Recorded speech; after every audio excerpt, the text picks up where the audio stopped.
বাসুদেবায়। হরে কৃষ্ণ, রাধে রাধে। নমস্কার দর্শক বন্ধুরা, শ্রী হরি কথা এই চ্যানেলে আপনাদের জানাই সুস্বাগত। ভারতীয় দর্শনশাস্ত্র ও বিভিন্ন দেবদেবীর পূজা অর্চনা পদ্ধতি আলোচনা করাই এই চ্যানেলের মূল বিষয়বস্তু।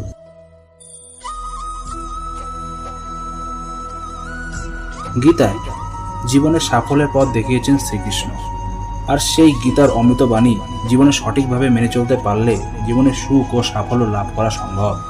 আমরা আগের ভিডিও অর্থাৎ গীতার প্রথম অধ্যায় অর্জুন বিষাদ যোগের 13 এবং 14 নম্বর শ্লোকে দেখেছিলাম কুরুবংশের বৃদ্ধ পিতামহ ভীষ্ম দুর্যোধনের হর্ষ উৎপাদন করে সিংহের গর্জনের মতো অতি উচ্চ নাদে তার শঙ্খ যখনই বাজালেন, তারপরেই শঙ্খ, ভেরি, পনব, আনক, ঢাক এবং শিঙা সমূহ হঠাৎ একত্রে ধ্বনিত হওয়ার ফলে তুমুল শব্দের সৃষ্টি হয়েছিল।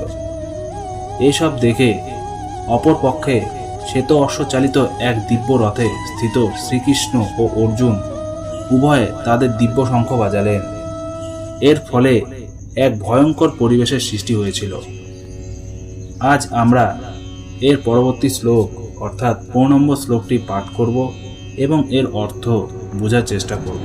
15 নম্বর শ্লোকটি হলো পাঞ্চজন্যম ঋষিকেশ দেবদত্তম ধনঞ্জয় পন্ড্রম দদ্ম মহাশঙ্খম ভীমকর্মা বিকোদরাহ। এর অনুবাদ হলো শ্রীকৃষ্ণ তার পাঞ্চজন্য নামক শঙ্খ বাজালেন, অর্জুন বাজালেন তার দেবদত্ত নামক শঙ্খ এবং ভীমকর্মা ও অতিভোজ ভীমসেন বাজালেন পন্ড্র নামক এক বিশাল শঙ্খ। শ্রীকৃষ্ণকে এই শ্লোকে ঋষিকেশ বলে উল্লেখ করা হয়েছে কারণ তিনি সমস্ত জীবের অধীশ্বর। জীবেরা তার অবিচ্ছেদ্য অংশ, তাই জীবদের ইন্দ্রগুলিও তার ইন্দ্রসমূহের অবিচ্ছেদ্য অংশ। নির্বিশেষবাদীরা জীবদের ইন্দ্রসমূহের উৎস সন্ধানে ব্যাখ্যা করতে পারে না, তাই তারা সমস্ত জীবদের ইন্দ্রবিহীন ও নির্বিশেষ বলে বর্ণনা করতে উদ্গ্রীব।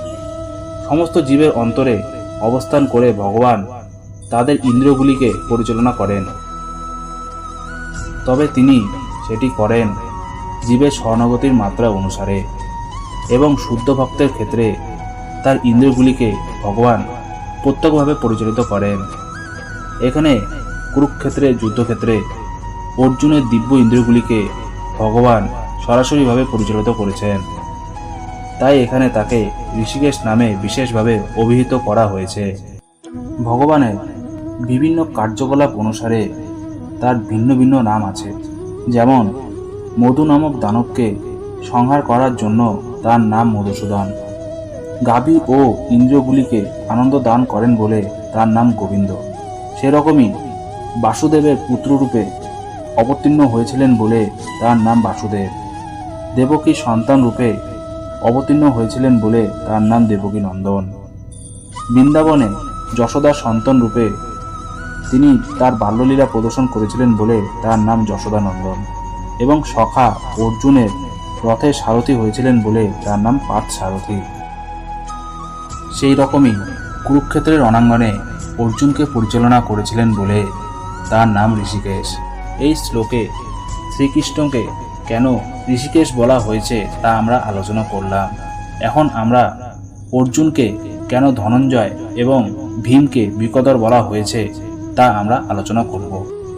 অর্জুনকে এই শ্লোকে ধনঞ্জয় বলে অভিহিত করা হয়েছে কারণ বিভিন্ন যাগযজ্ঞ অনুষ্ঠান করার জন্য তিনি তার জ্যেষ্ঠ ভ্রাতাকে ধন সংগ্রহ করতে সাহায্য করতেন।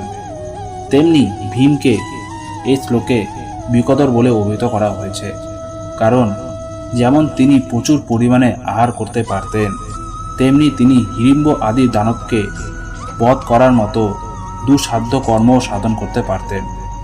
সুতরাং পাণ্ডবপক্ষে ভগবান শ্রীকৃষ্ণ সহ বিভিন্ন ব্যক্তিত্ব যখন তাদের বিশেষ ধরনের শঙ্খ বাজালেন, সেই দিব্য শঙ্খধ্বনি যুদ্ধে অংশগ্রহণকারী সৈন্যদের কাছে অত্যন্ত প্রেরণাদায়ক ছিল।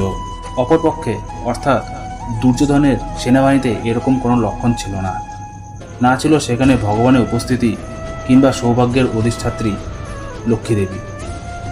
অতএব যুদ্ধে পরাজয় তাদের জন্য পূর্বেই নির্ধারিত হয়ে গিয়েছিল এবং সমস্ত শঙ্খধ্বনির মাধ্যমে সেই বার্তাই ঘোষিত হয়েছিল। আশা করি বন্ধুরা 15 নম্বর শ্লোকটির অর্থ আপনারা বুঝতে সক্ষম হয়েছেন। এরপরও যদি মনের মধ্যে কোনো প্রশ্ন থাকে তাহলে কমেন্ট বক্সে অবশ্যই জানাবেন। আর আমাদের এই ক্ষুদ্র প্রয়াস আপনাদের ভালো লাগলে তাহলে অনুগ্রহ করে ভিডিওটি লাইক করবেন, আপনজনদের কাছে শেয়ার করবেন এবং সাবস্ক্রাইব করবেন। আর পুরো ভিডিওটি দেখার পর যদি ভালো লাগে তাহলে কমেন্ট বক্সে অবশ্যই রাধে রাধে লিখবেন।